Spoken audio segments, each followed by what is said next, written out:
Hello and welcome to the first ever episode of Proper Style. Now in this episode we're going to go over the installation of a Willwood big brake kit in my 1996 Toyota Tacoma. This won't be a step-by-step video, but it'll give you the general gist of what I had to go through in order to get it on there.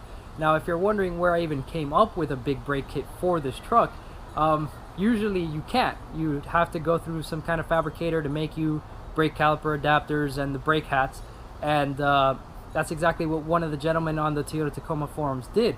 He was doing a V8 swap in his truck, and he went through a fabricator and got this brake kit, and I saw it when I was browsing the forums, and I asked him about it. He told me how to contact the gentleman and get my own set, but within a week or so of that, he actually sent me a message that says, "Hey man, I'm upgrading to Cadillac CTS-V brakes on my truck. Would you like my Willwood setup?" And I said, "Of course I'd like your Willwood setup."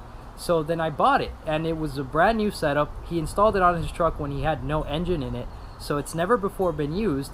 And a couple weeks ago I installed it on my truck, I got it working, and then I ran over to an autocross at Homestead Miami Speedway and tested it, and as you can probably imagine, it performed really well, or else I wouldn't be doing this video. So stay tuned, and I hope you guys enjoy it.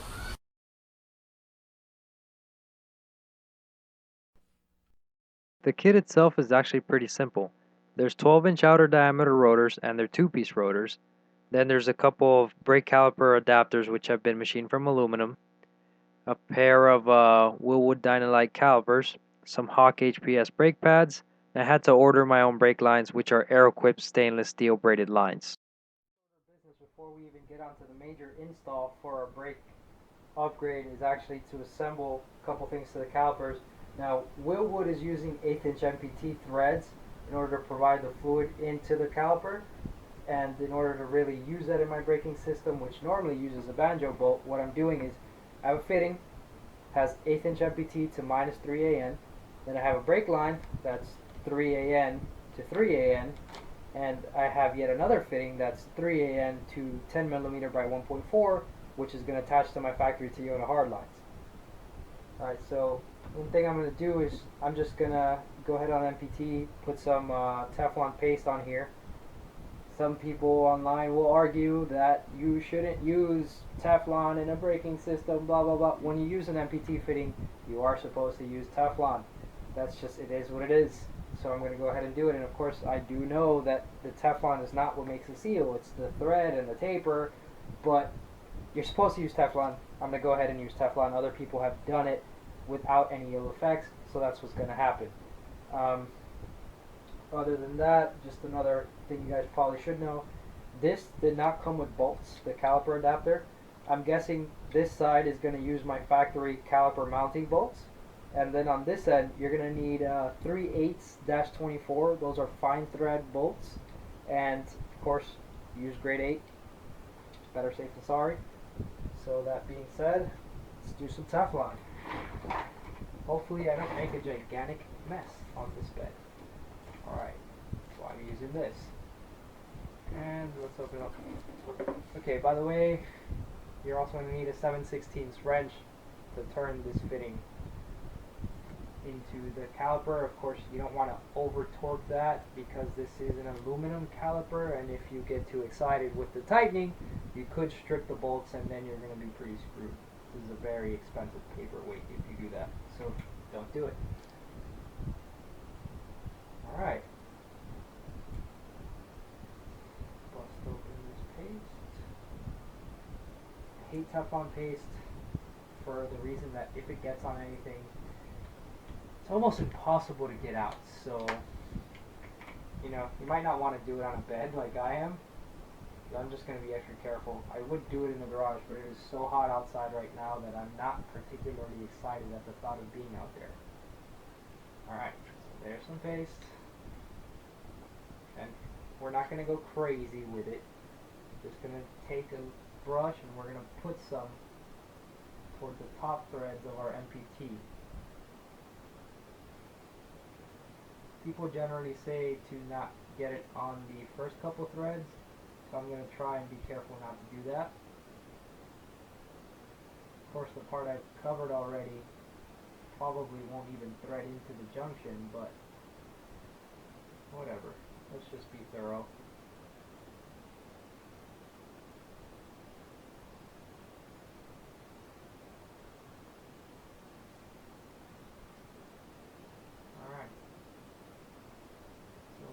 Teflon base. Now, move this to the side. Let's put that into our brake caliper. One thing is, this is like this. This means this is the left side brake caliper. And I'm not sure what angle I want these to be at. Pretty sure I don't want them up because then the line will have to curve up to connect to them, and you don't want to create unnecessary high points in the system that are going to be higher than the bleed screw. So I'm going to try to get it kind of sideways, or maybe down even. Alright, so let's get that in there. The NPT threads you can actually turn backward first to help you engage, and then turn clockwise. It's a trick I learned from my good friend Hyro. Alright, now take this and carefully turn the fittings. Okay. I have to index it a little further because, like I said, I don't want to create a high point. And I'm happy with that there. I don't want to tighten it any more than that. It already feels nice and tight, and like I said, aluminum, you don't want to screw it. You just give it a little. There you go. That's it. That's done. I'm going to leave that alone. Just going to cover the tip of the fitting so that nothing gets into the caliper in the meantime. Alright, so that's one caliper. Let's do the other caliper. So then I did the other caliper and I fast forwarded the video because we all know we don't want to watch me do that twice, at least not at regular speed.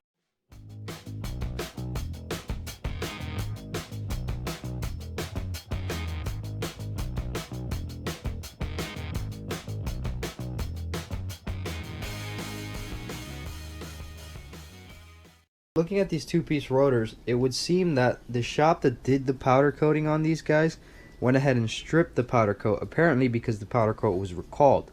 So what I'm going to end up having to do is to just give these some light scuffing. I mean, they are already pitted on the surface because you sandblast prior to powder coating, but I see some sort of rust maybe forming on the surface, so I'm going to go ahead and polish that off, and then I'm going to hit these up with some high temperature paint, which I'll allow to cure, and then I'll assemble my two-piece rotors.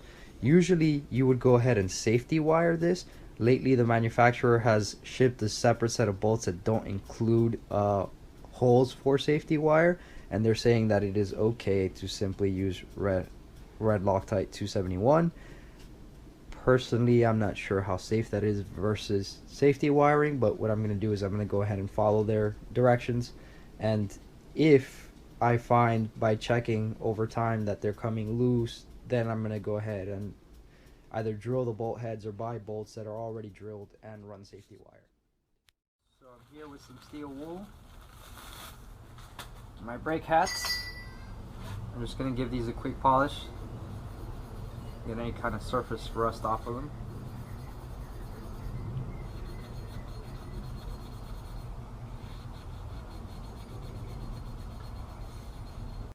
You know you love my super speed.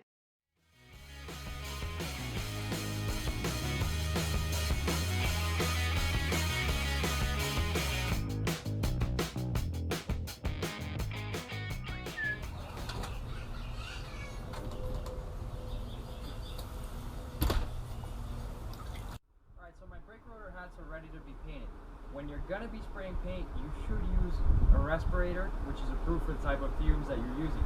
I know you've probably seen a ton of videos where guys are painting stuff and they're either not wearing a mask or they're wearing some kind of dust mask, which is really useless for this application. You need to have something that's like NIOSH approved, who's properly rated for the type of fume that you're up against.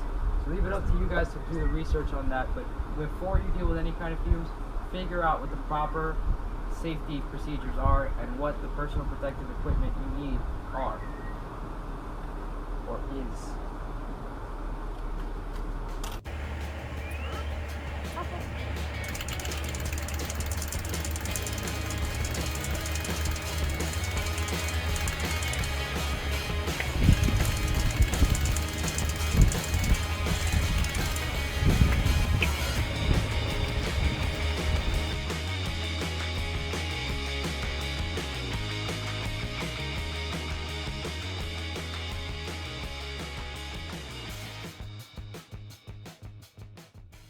Alright, so we'll let those guys dry up before we flip them over and give them another coat.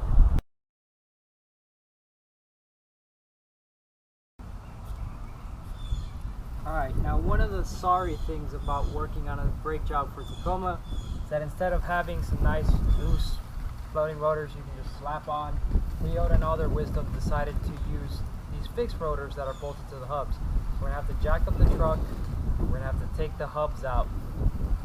And here's how we do that. Start off by loosening the lugs. I already loosened them on the other side. My lug key here. And we get loosened in the star pack. The thing about a pickup truck is they have a nice solid frame. It's really easy to jack on and you don't have to worry about anything getting crumbled. It's obvious where to jack it from because, well, you can jack it from pretty much anywhere on the frame.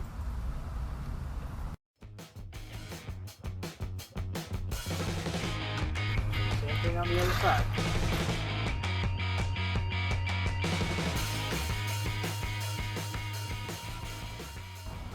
Alright. Some wrenches.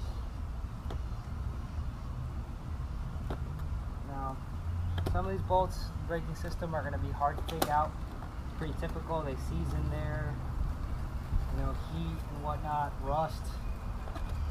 So you can use a breaker bar for some of them, and in the cases where we can't, we might use a slightly different technique.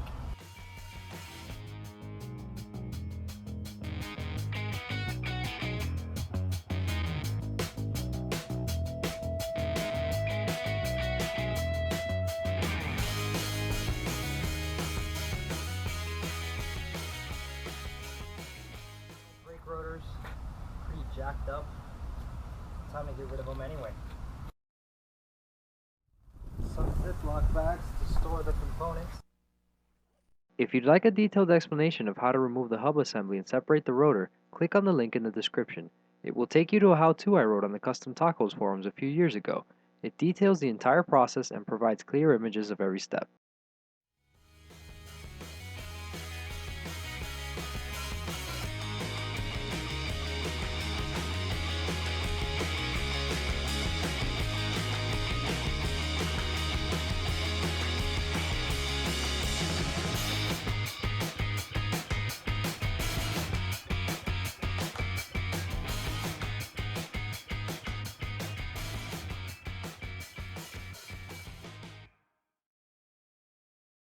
Now it's time to assemble our rotor hats to our rotors, and then our rotors to our hubs. So we're going to need this guy. We're going to need our rotors, of course. What else will we need?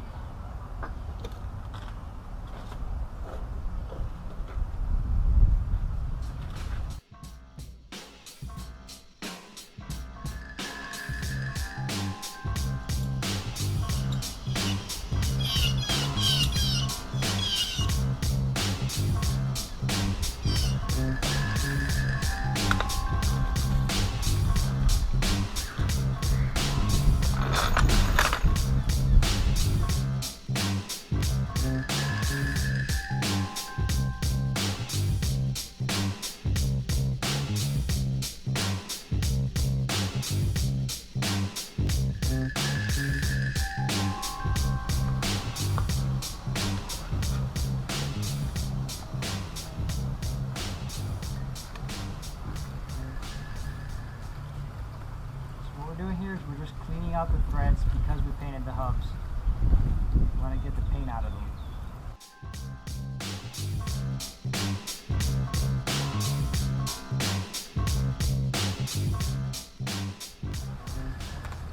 Wind in Miami only happens when it's an annoyance.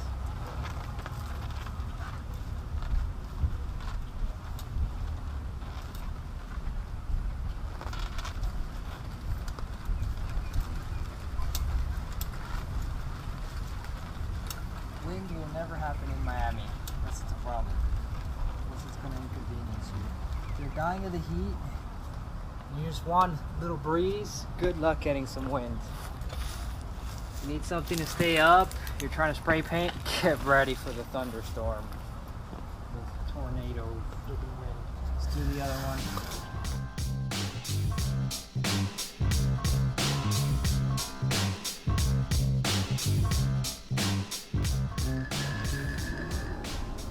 So with that done, we now move on to the next step.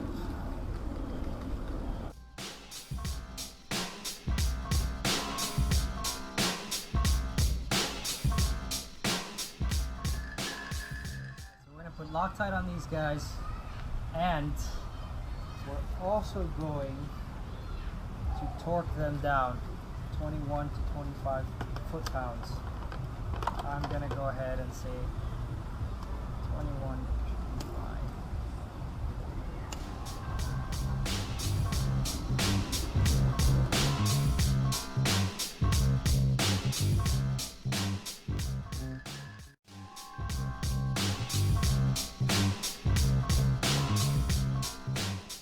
Bolt the hub onto my rotors. Unfortunately, my primary camera ran out of battery, leading me to depend on my secondary camera, which doesn't have a viewfinder or a screen. As a result, the process of me bolting the hat to the rotor was cut off. The same goes for bolting the rotor to the hub.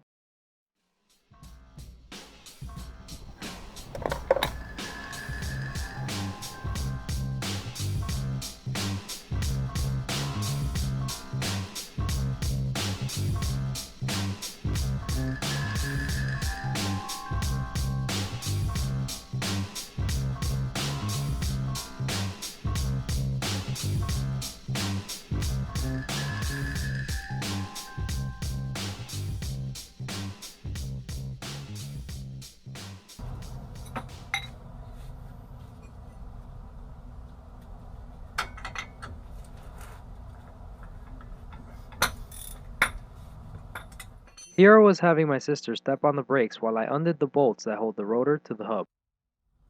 Alright, let me see something. Can I go? No. 3, 4. Okay, you can go, I'm done. Thank you.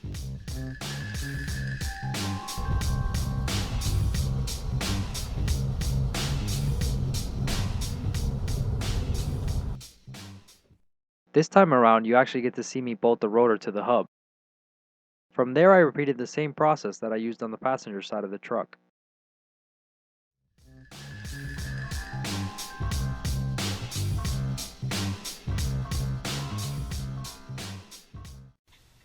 Alright, so day 2 of our install. It's time to do brake lines. Let's get this done. Start joining the brakes.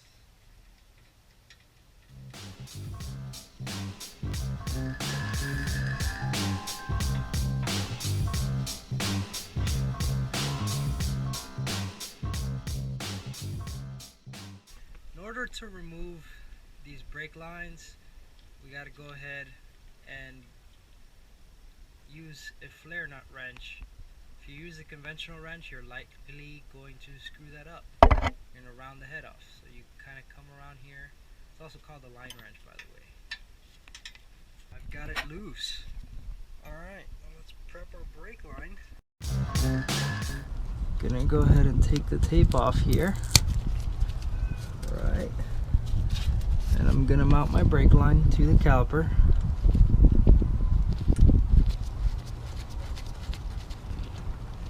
Kinda want this that way, huh? Alright, that's that. It's not as tight as it needs to be, but I don't need it fully tightened just yet. Factory brake line kind of runs along this way. Not gonna be possible to get this exactly right, but oh well.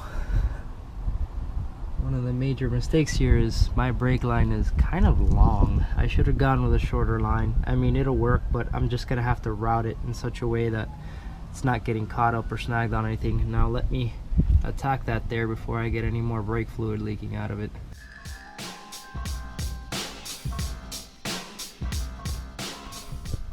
Take that off, then we put the new boy into that slot.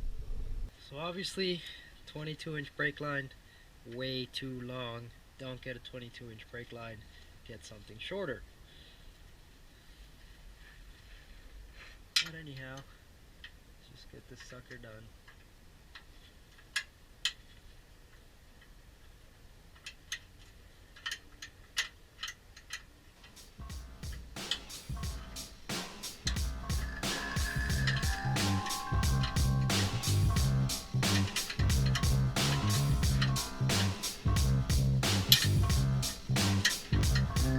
Really tight area, really difficult to work in, really aggravating actually.